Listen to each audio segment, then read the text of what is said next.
Hi, I'm Leo with Primeline Products, and in this short video I'm going to introduce you to our patio and screen door opener kicker wedge, then show you how easy it is to install. Once mounted, this kicker auxiliary sliding door wedge becomes a foot-operated door opener and closer.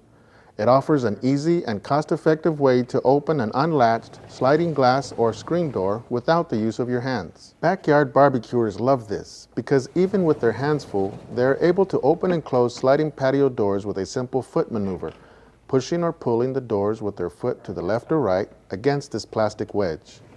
If you ever need a third hand to get in or outside, Primeline's adhesive-backed patio and screen door opener is the ideal add-on for your patio sliding doors.